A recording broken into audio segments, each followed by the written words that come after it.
Good afternoon, everybody. Welcome to Apex Racing TV for round 2 of the Radical Cup iRacing Invitational at the Silverstone circuit in the United Kingdom. Hello, everybody. I'm Andrew Woodhouse, and I'm joined by the Managing Director of Radical Sports Cars in North America, Tom Drewer. And Tom and Scott Newton's on the cameras, by the way, as well, providing these great aerial shots at the moment. Tom, round 2 is upon us. We're in the UK. It's great to be there, and we've got a great circuit on our hands today as well. Absolutely. Well, it's fantastic to join you once again, Andrew. As you said, an amazing circuit. Of course, the home of Grand Prix in England and really the world. Silverstone producing so many fantastic races over the years. You think of Mansell winning, of course, recent years, Hamilton. It always seems to produce big wins for British drivers.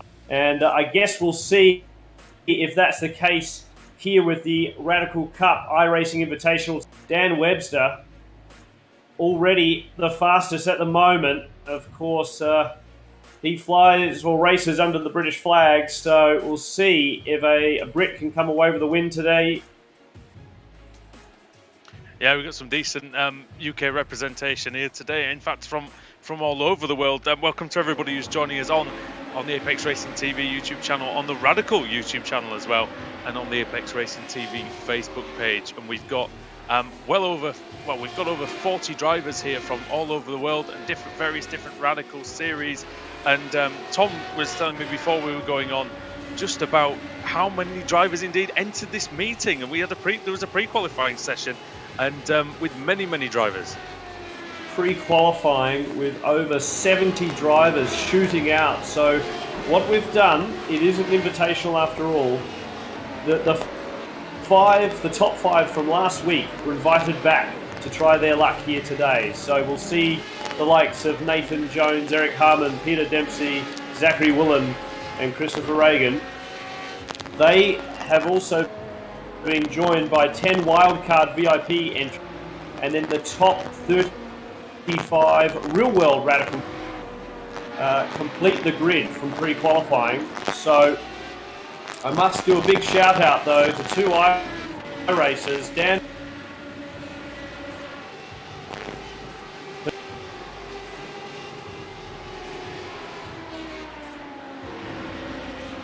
Just in the qualifying session at the moment, we've got just over a minute to go.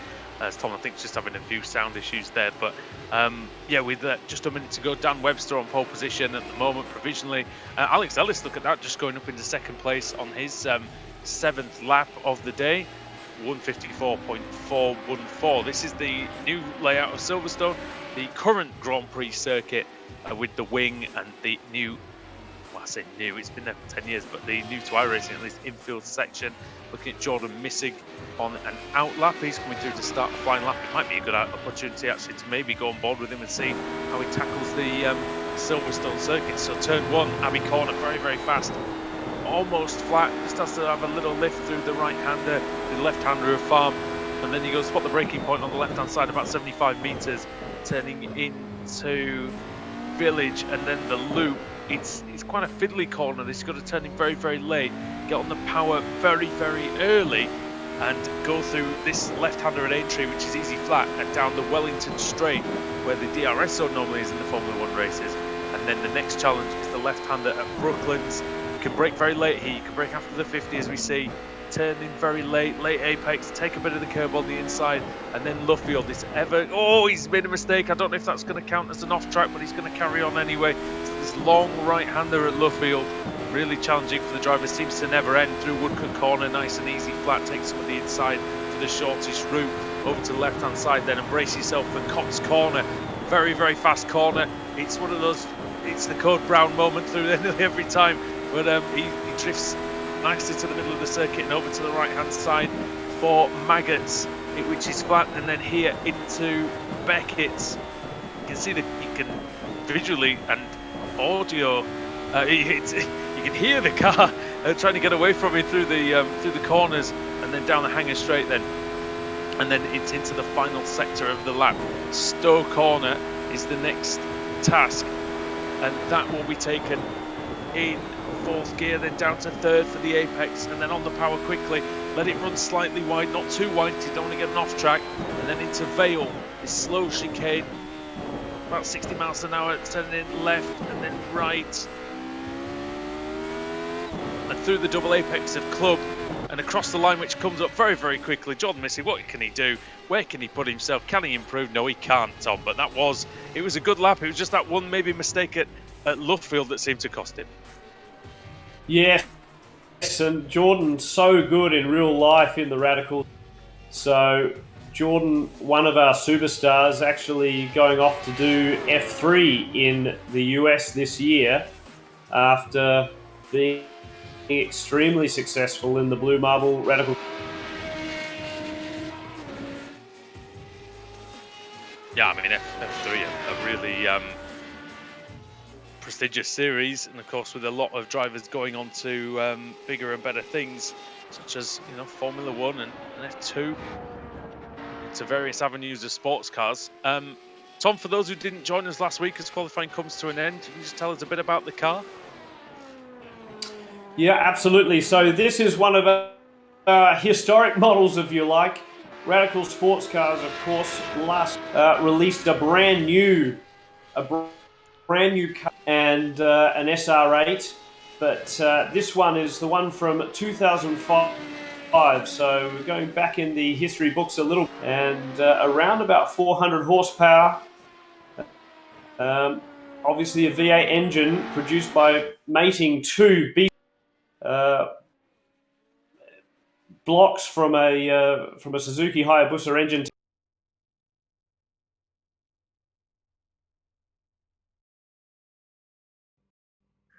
And that, of course, I think we might have lost Tom again, but I think that just that makes exactly what we see here. Some really, really good racing. It is basically a track day car, but it's very, very nimble, agile, and it's got some good top speed to it as well, as we are gridding here at Silverstone. So we will get the grid on the screen in just a few moments' time.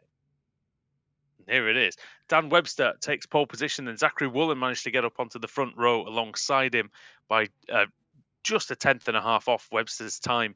Then Alex Ellis, the Canadian, in third ahead of Pete Dempsey from Ireland.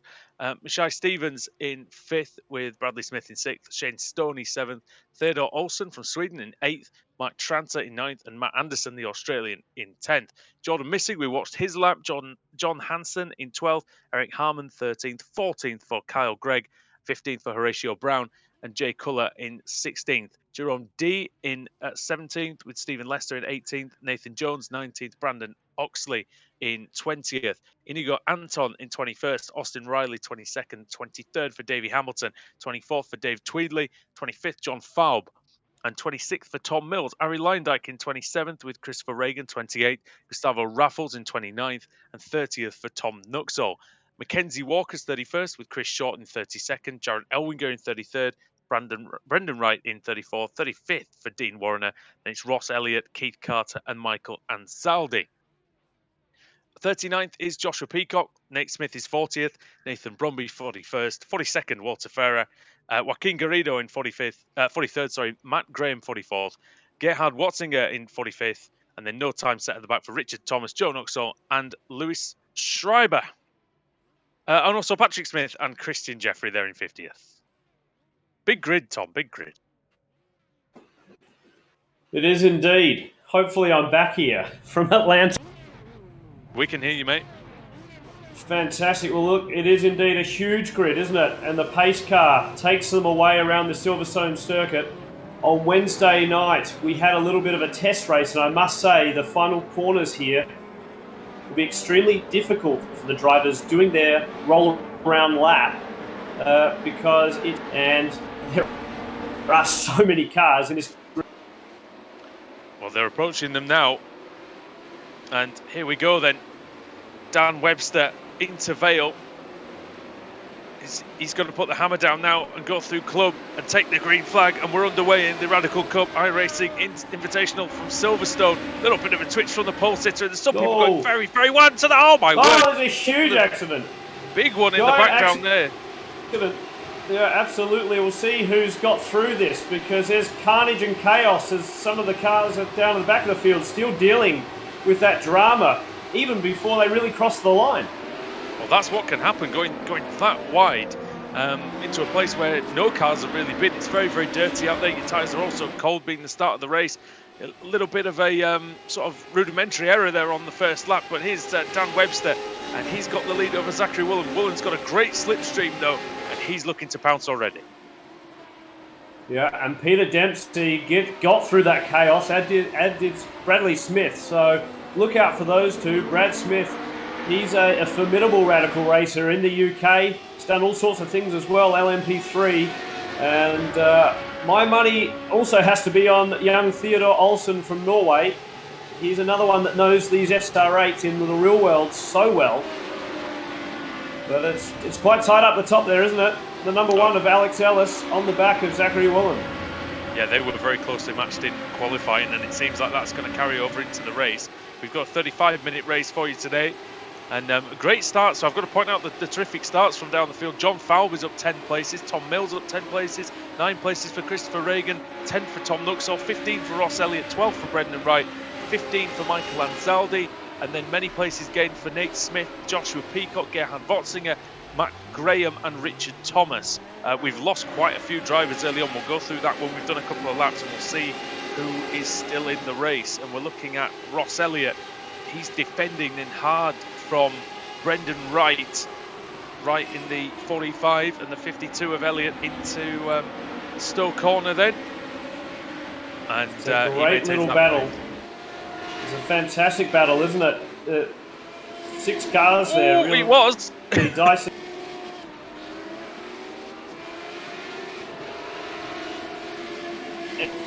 And it's fantastic to see this week the Trading Paint liveries coming to life, really bringing this field to life. I can see quite a few good drivers have elected to run some of the standard liveries. Of course, big shout out to our sponsors, Motool and Hankook, Blue Marble, all represented there on the Radical livery. And certainly making those older SR8s out there looking pretty modern. There's some nice looking paint schemes out there, I will say that. Saw Brendan Wright going very, very deep into Vale, and we've seen Jay Culler having all sorts of problems on the brakes because he struggled to make it into the into Village, and very nearly wiped out Eric Harmon. Harmon having to hit the brakes in the middle of Luffield to avoid running into the back of Jerome D, who's in 10th position. So fantastic to be on board here now with Eric Harmon.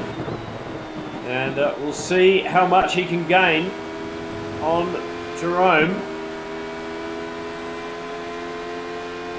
These shots, the onboard shots, it's amazing how realistic this is. I was watching some vision from one of our Radical techs last night as he used the Oculus goggles. And it felt like you were just inside the car.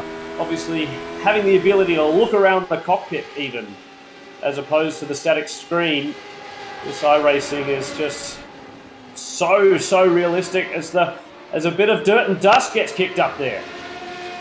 Yeah, a few drivers running a little bit wide. You can see in various parts of the track. It's quite easy to do coming out of Stowe. It will be very, very dirty out there because of the high load in that right-hander. A lot of marbles get jettisoned out on the side of the track. There's a lot of crap and rubbish out on the outside. And you do not want to run wide in there because you can easily have a big accident as Dan Webster sets the fastest lap. And he's pulled out now 9/10 of a second. It's now 1 second. I think Zachary Woolen might have made a mistake in the first sector. Dan Webster just seems to be all sorts of hooked up on this circuit. And Peter Dempsey running his Turn 3 livery. So that pays homage to the Thunderhill 25-hour car. Of course, Dempsey and Eric Wagner, Antoine, they were all successful in that 25-hour race against LMP3 machinery in a 1340cc S.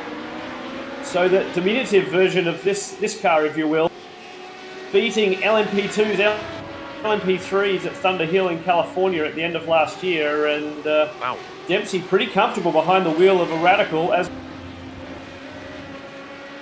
Yeah, I mean, what what we've learned about Peter Dempsey on our channel in the last few weeks is that he's capable in pretty much everything. We've seen him in F3 machinery, we've seen him in Audi TCRs, we've seen him in these radicals, and every time he seems to, sideways there.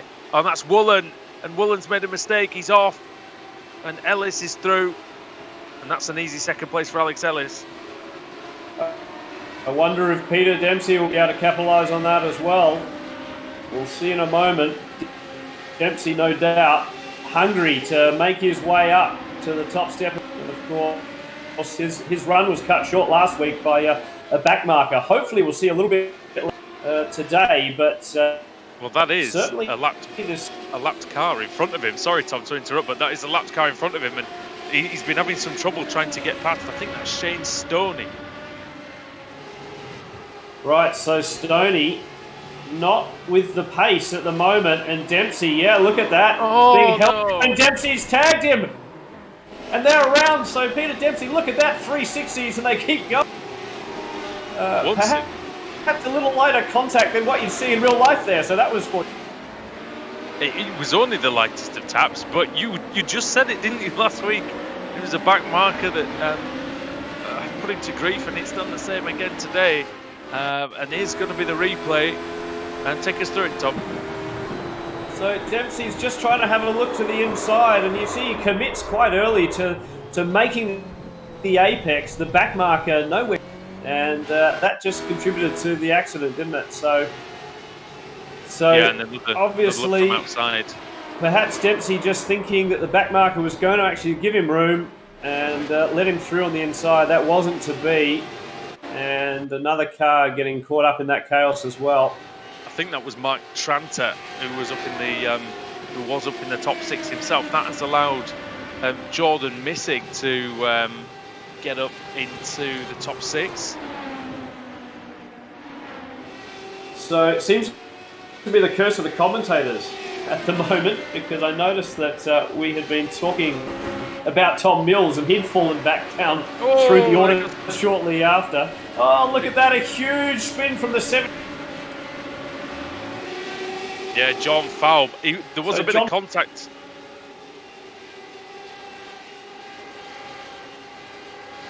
And another dive here, down the inside.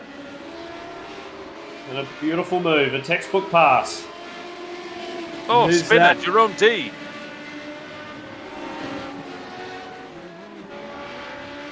Yeah, Jerome D losing it at the exit of Stowe. After Eric Harmon, we saw him getting past Theodore Olsen. So Olsen, you mentioned him at the top of the broadcast as being one to watch. And Jerome, Desadelier, sorry, I didn't see his full name on the overlay, but he spins, and let's see it on the replay. Gets very deep into Stowe. Oh, and then, he's hit. I think he's hit, was he? Oh, he just dropped it. So while all that chaos is happening, another little mover and shaker is Nathan Jones, who of course did so well last week, finished on the podium, one of our factory technicians, and Nathan said to me his strategy really is just going to be keeping out of trouble. He said that even in the test race on Wednesday, that just being able to keep your nose and quietly put in some laps is the way to go, but he's definitely looks like he's got some damage, so I wonder whether he'll be able to maintain that pace. It might be tough, but he's going very, very well indeed. It's the very rear of the car, so he might be able to get away with it. I mean, he is catching the guys in front. He's rapidly catching Theodore Olsen, who's got a bit of damage to the front of his car. And Eric Harmon, they're the next two then. In fact, we'll see. Oh, yeah, he's going to get them, isn't he, Tom? Because he's flying through this fast section at Maggots and Beckett's. It's interesting. It's another sort of parallel, if you like, to the real world. The rear wing end frame is okay at the moment. So the wing is being held up okay, even though that bodywork's damaged. That's a little bit of a curse if, in a real world radical, if you manage to bend that wing frame, it doesn't survive. Eventually, it's going to fail. It looks like Nathan's is holding on, and at the moment, as you say, it's not slowing him down at all. In fact, Nathan Jones, strong pace, up 9 positions on. Yeah, he's just taken Theodore Olsen, and Olsen's pitted. So I wonder if the damage on his car might be a little bit too much.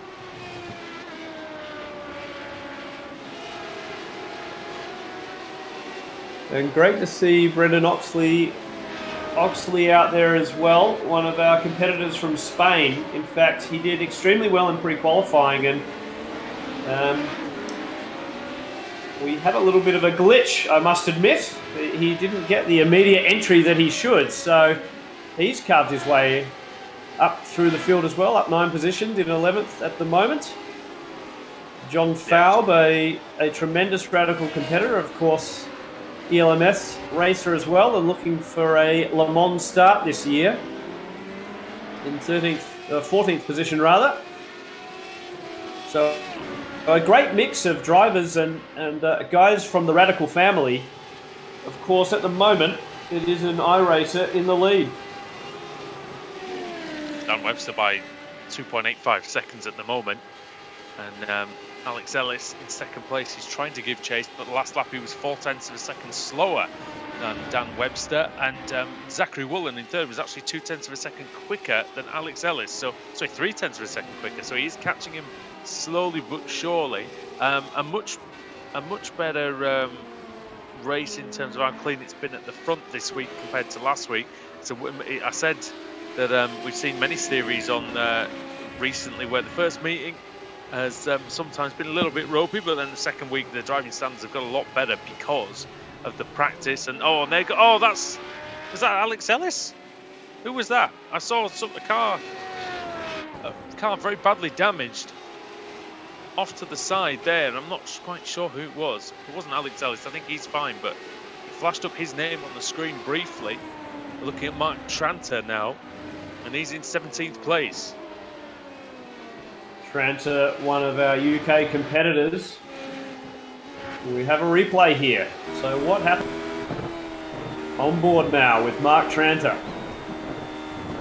And big incident. Tranter having to take quite some evasive action there to miss all of that. And of course, I'm sure he's been docked a little bit of time for cutting the corner now. Yeah, but that was really great evasive work by Tranter. He sees that happening. Could have easily still tried to make for the apex. It might have been possible, but in that split second, you make that decision, and I think that was a good decision because no damage to his radical.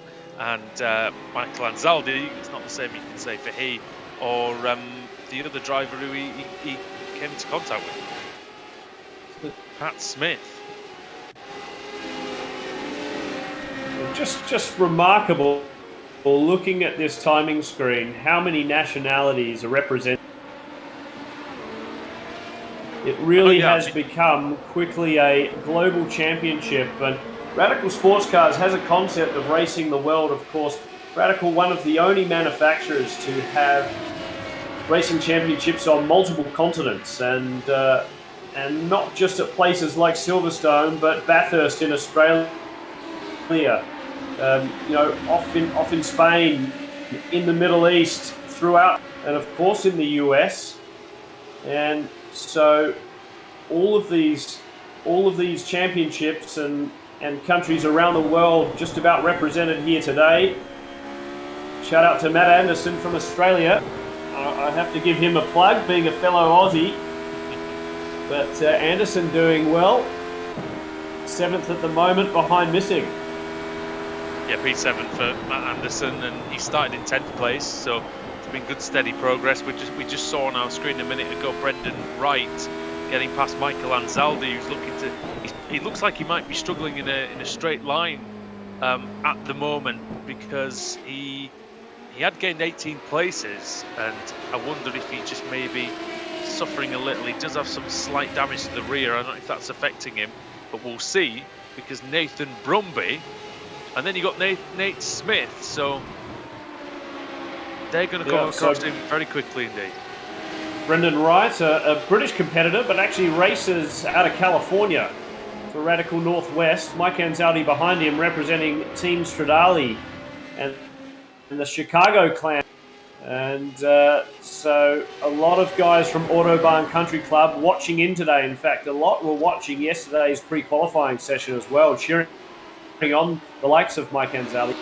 Peter Dempsey also spends a lot of time out at Autobahn Country Club. So the country clubs from the US well represented in this field. Yeah, Dempsey on screen. Under the Irish flag, but based in America for a few years, I believe. And yeah, he's done some Indy Lights, hasn't he, as well?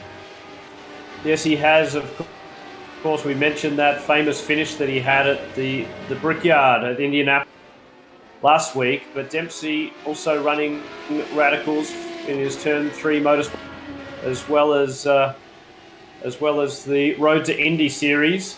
It looks as though Dempsey is trying his best anyway to reel in Bradley Smith. We'll see what those lap times are like. He had got within about 0.4 of a second of him, but seems to just have dropped back. Maybe didn't have a great final sector, and he doesn't look like he's had a great first sector either. Look at that. You see he closed by 1/4 of a second, then he closed by 0.4, and then the last lap Smith managed to step on it a little bit and go a couple of tenths quicker. So it's a good battle this out on the circuit. It should run for the rest of the race, you would think. Great to see some onboard here of Peter Dempsey as he masters his way around the Silverstone circuit. And the flames belching out of the back of the SR8 in front. That's accurate. Of course, the V8 engine we were talking before when I had some mic trouble. So it's two Hayabusa engines essentially mated together on a beast and produced in-house in Peterborough at Radical's factory. A very unique, beautiful little engine. And the weight of that engine versus its horsepower output basically on par or exceeding the Ford DFV Cosworth V8 engines of that famous Formula One era. So these powerful little units screaming to 10,500 RPM, really visceral racing and driving experience, and I must admit, a bit easier to drive in the real than on the iRacing simulator. And you mentioned Peterborough, not a million miles away from here, maybe sort of, well, probably under an hour from the Silverstone circuit, I would imagine. And I have done that journey before, but it's not too far. But yeah, these cars definitely look at home here at Silverstone, as they pretty much are at home. Yeah, in fact, I was lucky enough to see a Radical Challenge race at Silverstone a few years ago. And that was Bradley Smith. He's had a big lose all by himself under pressure from Peter Dempsey. And Bradley Smith has gone around. Amazingly, he's driving from an SR8 chassis, would you believe? In his setup, in the 21 Performance Workshop, they have an SR8 setup in front of a huge giant screen. Well, he's pushed that to the limit and beyond. Let's have a look and see exactly what happened. He turns into Abbey. No problems here. Through Farm. Whoa! I tell you what, that's something I've not seen for a long time through there. Is somebody getting very, very loose. The front end looked all sorts of hooked up, but then the back just stepped away. Does he hit a bump? No, it just a little bit of oversteer as he comes out of that. Lucky to keep it off the wall, and I guess at the end of the day he lives to fight another. Indeed he does. I mean, I guess he's only lost one place through all that, but wow, he had absolutely no warning at all. There. Here we go. Just a rundown then. This is the Radical Cup iRacing Invitational on Apex Racing TV and the Radical YouTube channel and the Apex Racing TV Facebook page. Andrew Woodhouse, Tom Drewer and Scott Newton is on the cameras for us, bringing us all the great replays and all the footage that we see on the screen, and the graphics and the timings. There you go, he's showing off a little bit now for the cameras, and why not? Nathan Brumby, we're looking at him, he's in 20th place. And he's gained 21 positions, as Scott very helpfully points out on the screen for us there. But yeah, good run by Brumby. Started a long way down. Is there much you can tell us about Nathan? I'm just going to look through my notes, mate. I did notice another name on the timing screen there, and that was Gerhard Watzinger. He, of course, has got plenty of experience in these SR8s. And Watzinger racing an SR3 in the Blue Marble Cup series at the moment. Look at his picture as well. Yeah, well, Watzinger, he's done a bit of racing. That's amazing, isn't it? With the Vogue magazine cover. He, of course, works for CrowdStrike, and George Kurtz and Gerhard have raced radicals for a long time, racing the CrowdStrike colours in the Blue Marble. Brumby, I must admit, I don't have a lot of information on him at the moment in front of me. Well, one bit of information that we do have is, like I say, he's up 21 places, and he is catching, it looks like, Brendan Wright, who's had a bit of a scrappy race, it looks like, because he did go off earlier on, and he was starting sort of around the top 10. Where did Brendan Wright... Oh, no, Brendan Wright started in 34th, so I must be thinking of somebody else. A few drivers who are having good run. Christopher Reagan's had another good run today, Tom. He's up from 28th on the grid. He's up to 11th now. He's making good, steady progress. Yes, and of course, he did so fantastically well last weekend. So Chris Reagan just working his way up. Another one, Gustavo Raffles from Porto. He's in 26th position at the moment. Matt Graham from Canada, another big...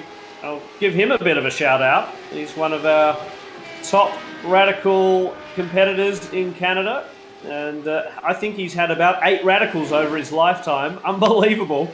He recently had a Spyder, and he's going back to an SR3 next.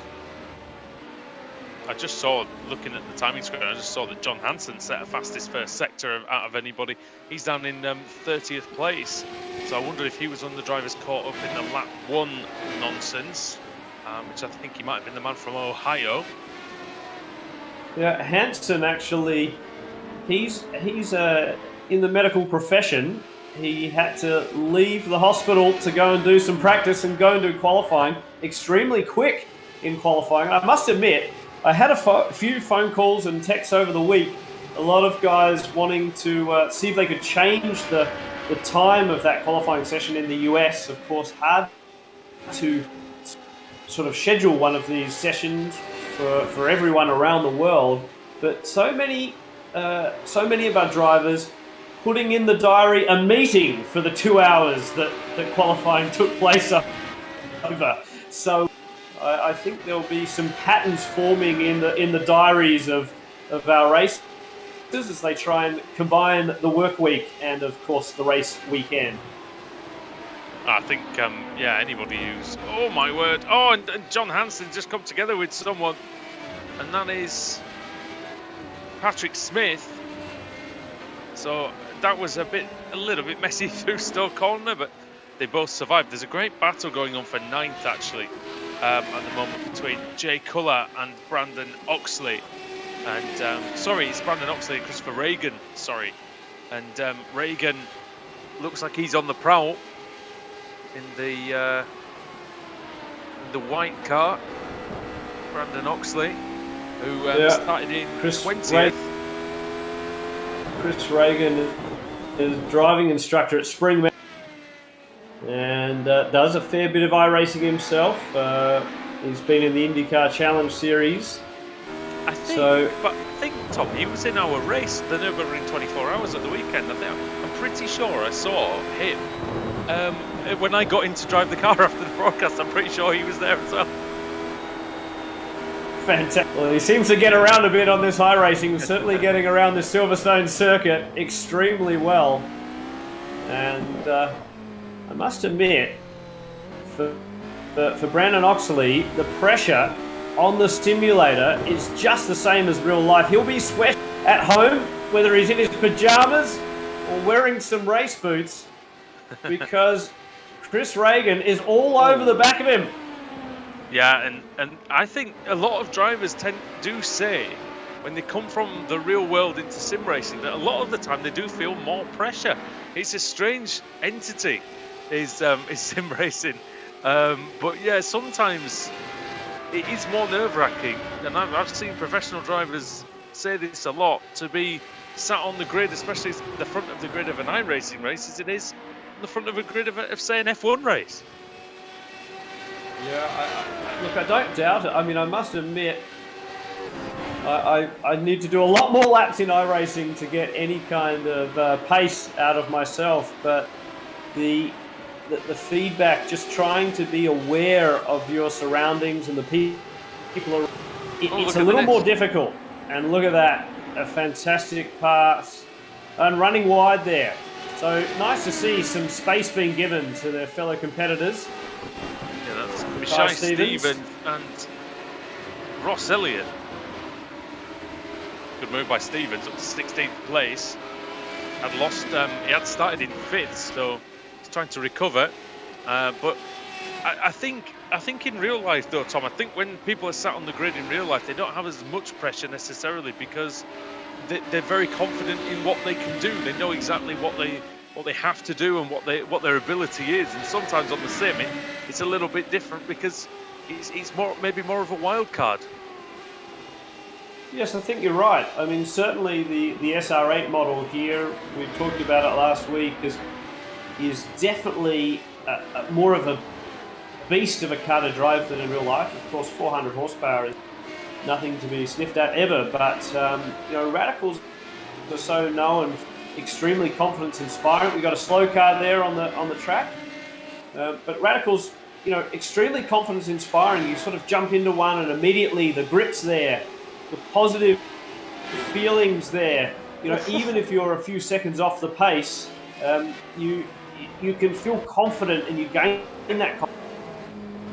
So the slow car that you mentioned was car number 2, and that was Joe Nuxall, and he's caused some problems for Christopher Reagan, it looks like, or around that area. So Reagan spins and carries on. Another car running wide there in front of Christopher Reagan. Reagan hits the 68 of Brandon Oxley. Oxley goes around, yeah. Oh, that's a great shame for Oxley, isn't it? We mentioned Ross Elliott before, an SR1 competitor, also works at the factories, so knows these cars inside and out.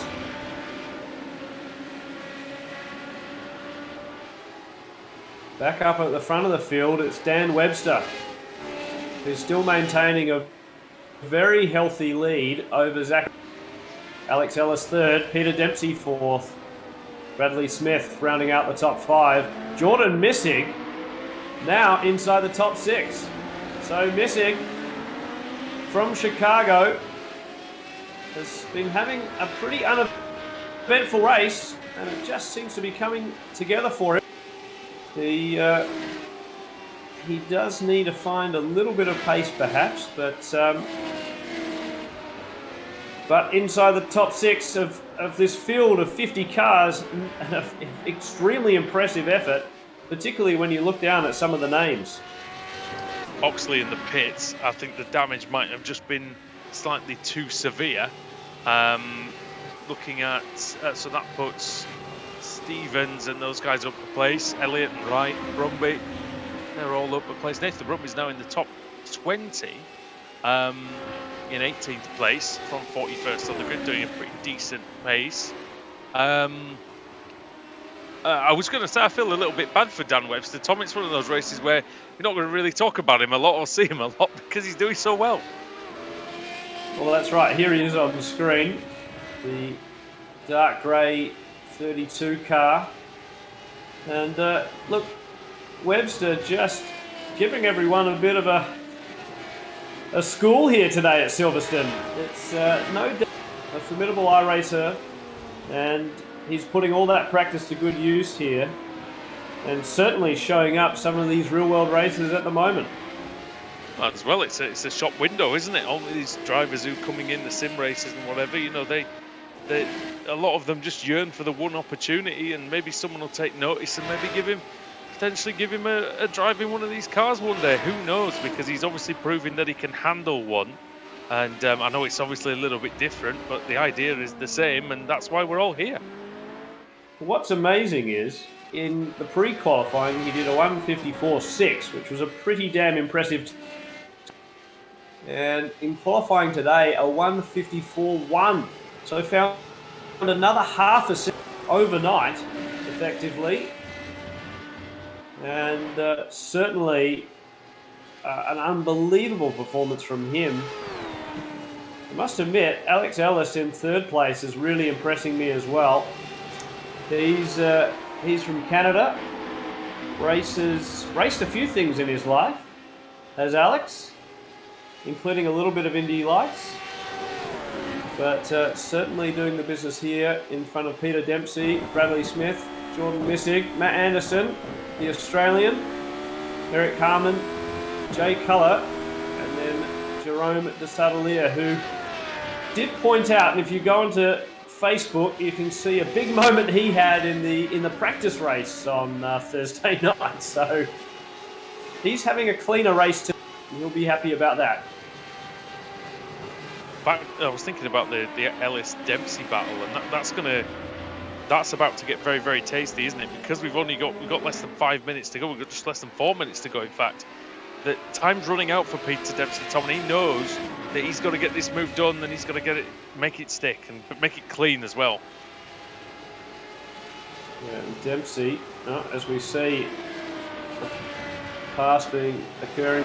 But Dempsey looks really racy, doesn't he? He's always just sort of poking the nose out, having a look. The real world instinct is on display.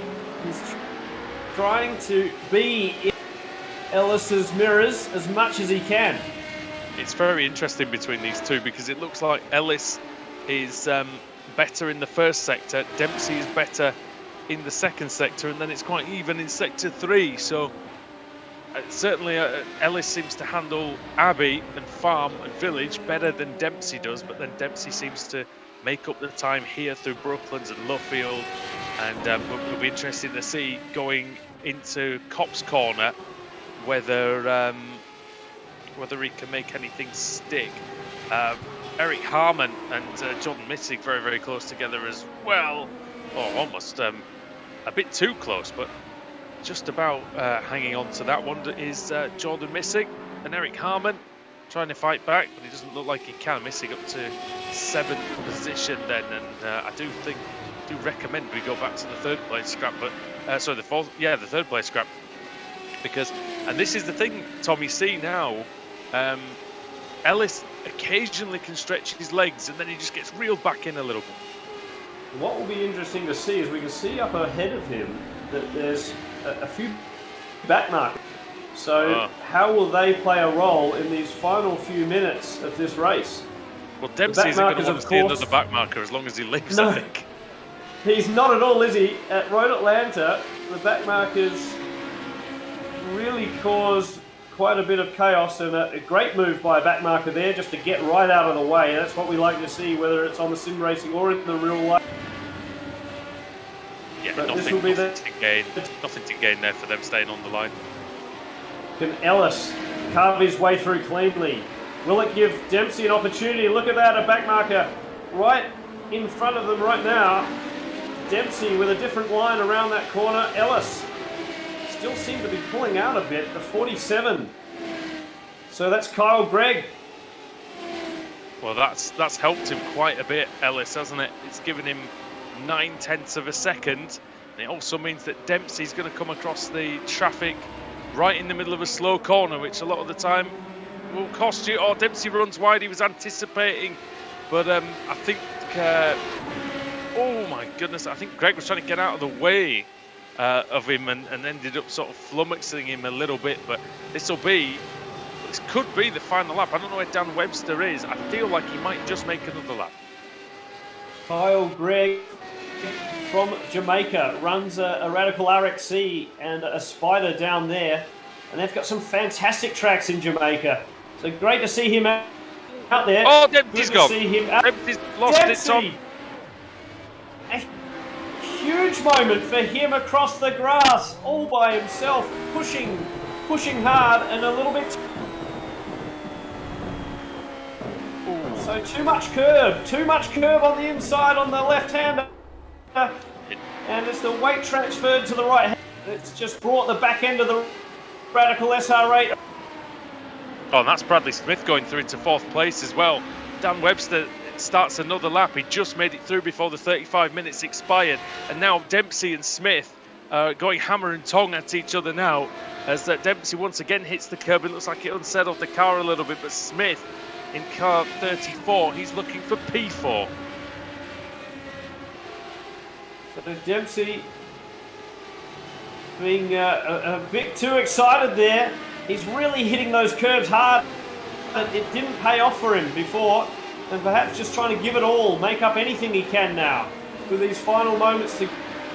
Bear in mind, Tom, as well, with just one lap to go, Dempsey's going to try and push here, but his tyres are going to be heated after that spin, so he's going to have to be very, very careful indeed that he doesn't spin again and maybe end his race. And Smith, in fact, you can see that manifesting itself. 1.2 seconds now is Smith's lead ahead of Peter Dempsey, the Irishman. So Britain versus Ireland in this one, with Britain leading, America second, Canada in third, and Dan Webster, he's not far away now from the race victory. He's just got a few corners to go as we see him coming through the S's.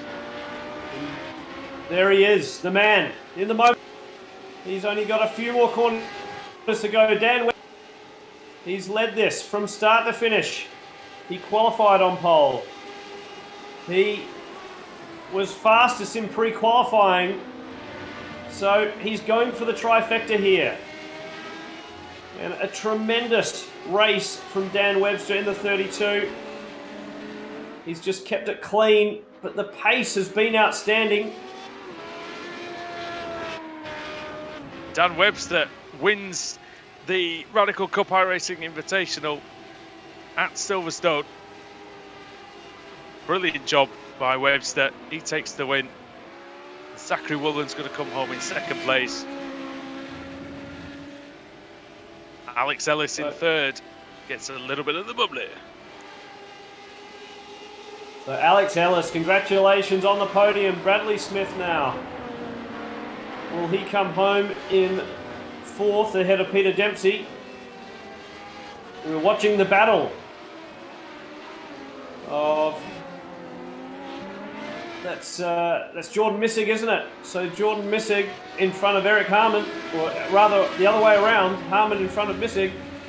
Yeah, Missig and Harmon. I think we've just got a timing issue on the screen, so apologies for that. But yeah, I think it was Harmon ahead of Missig. Jay Culler in 9th, and it looks like Mark Tranter's going to take 10th as he comes across. Then Jerome de Sadelier is just going to pip Christopher Reagan by a second or so.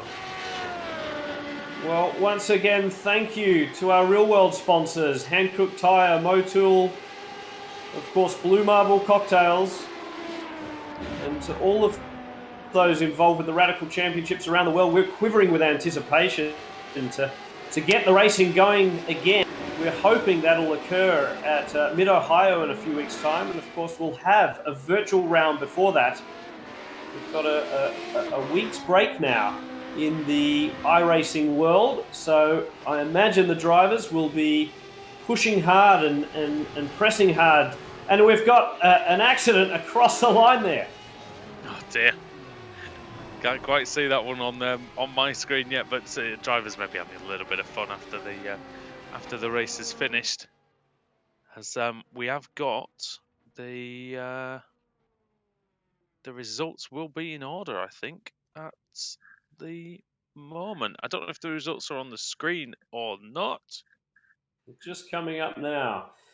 So it is Dan Webster from Zachary Woolen, Alex Ellis, Bradley Smith, Matt Anderson. So 5 different nationalities in the top 5. Fantastic to see. Eric Harmon, Jordan Missig. Great result for him. Jay Culler, Mark Tranter. Strong result from Jerome de Sadler for 360 Racing. And then Peter Dempsey outside of the top 10 for Turn 3 Motorsport. Yeah, Christopher Reagan in 12th, and then Theodore Olsen 13th. Mackay Stevens 14th, Tom Nuxall 15th, and then 16th for Ross Elliott. Nathan Brumby's charge through the field ended at 17th place, with Brendan Wright in 18th and 19th for Michael Ansaldi. Inigo Anton was 20th and Tom Mills 21st. Gerhard Watzinger in 22nd, with John Hansen in 23rd. John Fowl, we saw him spinning earlier on, 24th. Nathan Jones, he made great progress earlier on until that was cut a bit short, 25th. Matt Graham, 26th, 27th for Patrick Smith, 28th for Nate Smith. And then Horatio Brown, the Jamaican, in 29th, ahead of Gustavo Raffles in 30th, Richard Thomas 31st, 32nd for Joshua Peacock. And then you had the cars one lap down or more. Dean Warrener, Jared Elwinger, Keith Carter, Chris Short, and then the drivers who retired were Brandon Oxley, Joaquin Garrido, Shane Stoney, Walter Ferrer, Joe Nuxall, Mackenzie Walker, Ari Lyondike, Austin Riley, Louis Schreiber, Dave Tweedley, Kyle Gregg, Stephen Lester, and Davey Hamilton rounds out the field. And unfortunately, he retired after just 4 laps, Tom. Yes, and I think we might have Dan Webster on the communication channel here. So let's see if we can bring him in for a bit of a...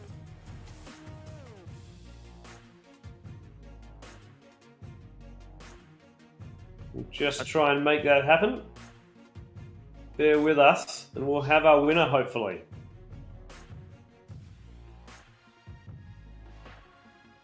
Well, while we're waiting for that, we've just say that was a terrific race, and the Silverstone circuit once again providing some brilliant action here on Apex Racing TV. Tom's gone to try and drag Dan in by the collar. I'm sure we'll see if he succeeds in a moment. There he appears. It looks like Dan Webster is actually here. Dan, can you hear us, mate? I can, yeah. Hello. Well, welcome to the commentary box. Well done on the victory today. Pole position, race win. It looked pretty easy for you, but were there any moments that you had which made you think that was going to be in doubt? Well, it wasn't easy. It wouldn't be fair to say it was easy. But I only raced the Radical on iRacing, so I've got no excuse, really. So we say straightforward and not easy then? Yes, yeah, fairly straightforward. Some of the traffic was tricky, but it was fine. In terms of the circuit, relatively new to iRacing, but we all love the Silverstone circuit. I think it's fair to say. I mean, are you one of those people that really enjoys the challenge of this track? It's awesome, yeah. It's absolutely superb. And in the Radical, would you say that the fast corners is maybe the hardest part here, or would you say it's getting the power down out of the slow stuff? Well, the Radical's a really tricky car to drive quickly, I think. And yeah, lots and lots of seat time helps. But to be really quick, you've got to be really on the edge in the Radical, and it's not an easy car to do that, especially in the quick stuff. So yeah, it's a lot of fun. Well, we've got Tom back in the commentary box. Tom, I wonder if you had any questions for Dan? Yeah, well, my first question, I must admit, I didn't hear the broadcast there, but have you driven one?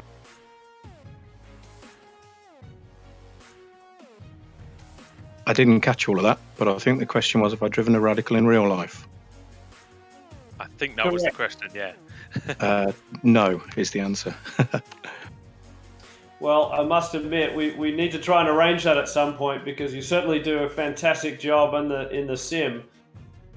That would be awesome.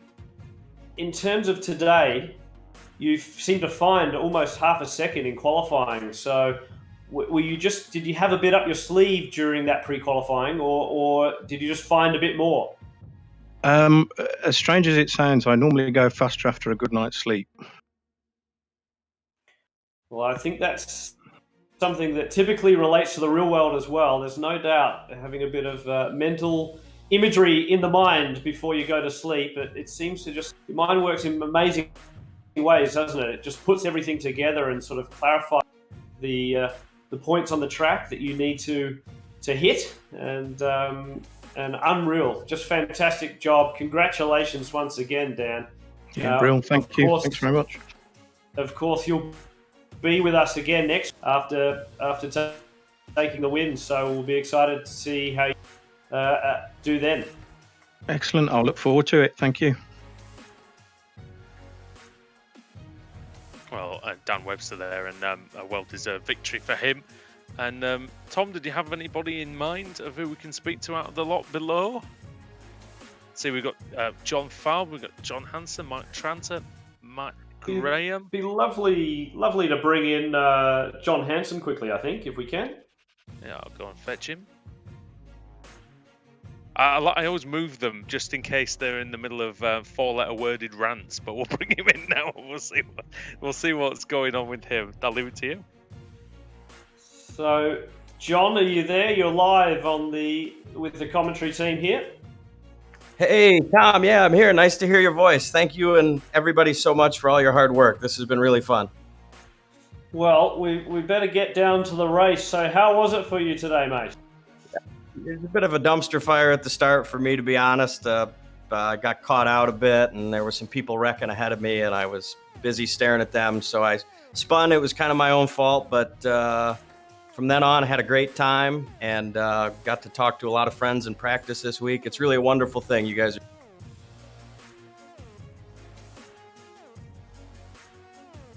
Well, John, I don't know if we just lost you there or not.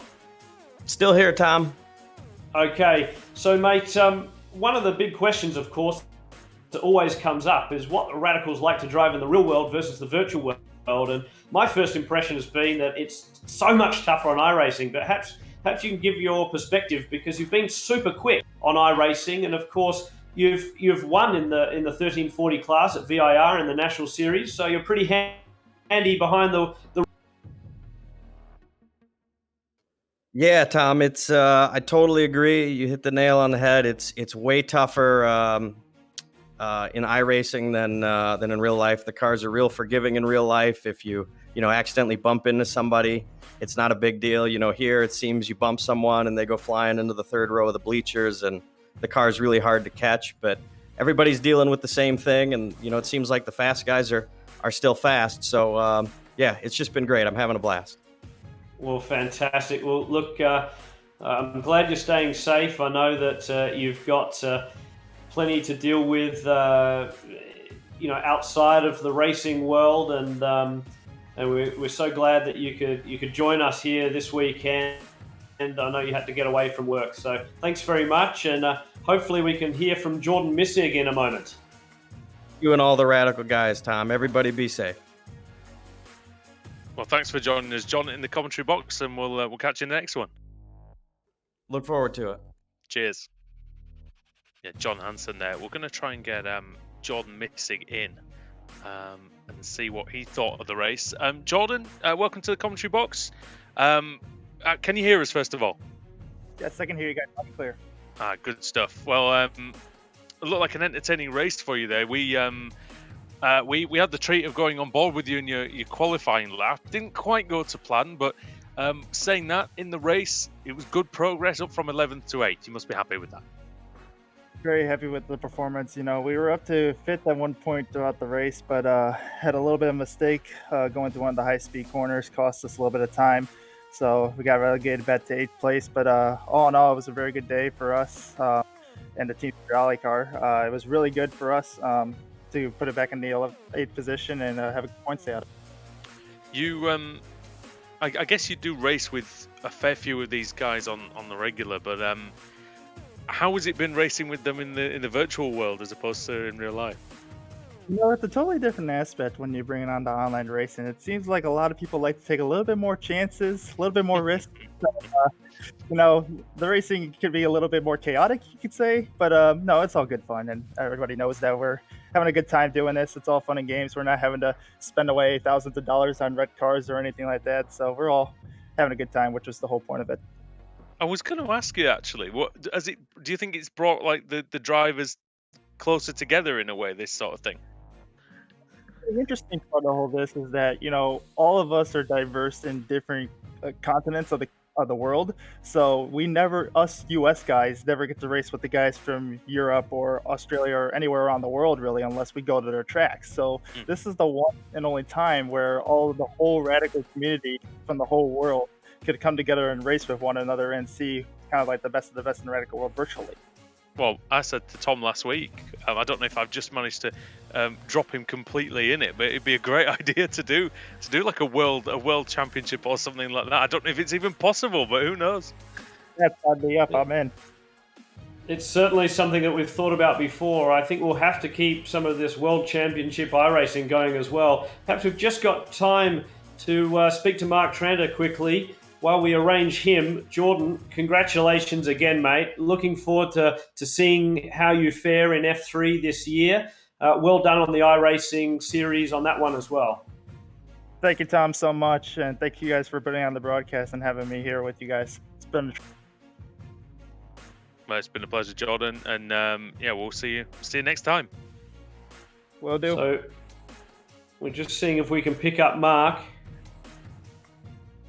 and bring him in. Mark Tranter, we have got him in the commentary box. Can you hear us, Mark? I can, yeah. Perfect. Well, take it away, Tom.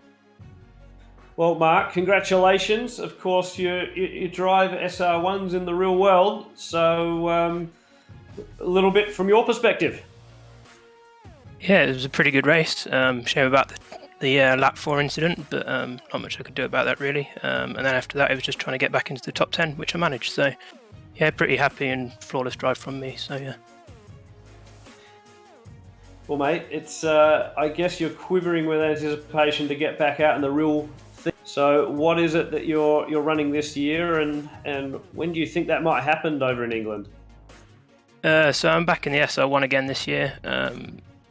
With the performances I'm putting in on the sim, hopefully that will translate into the real world and I'll do well there.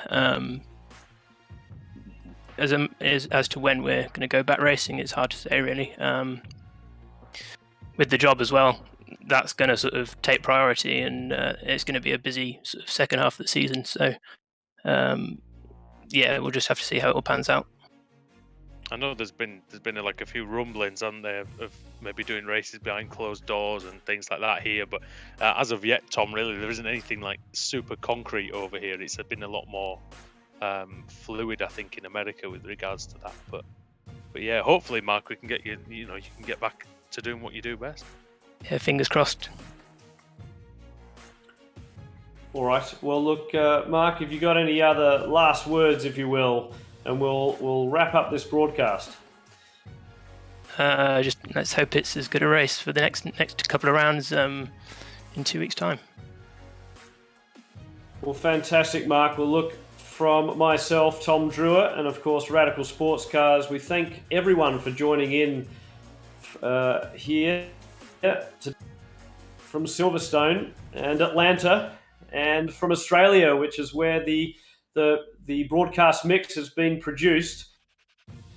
So it's truly a global effort to bring the Radical Cup iRacing Invitational. Thank you to Apex Racing TV, Andrew Woodhouse.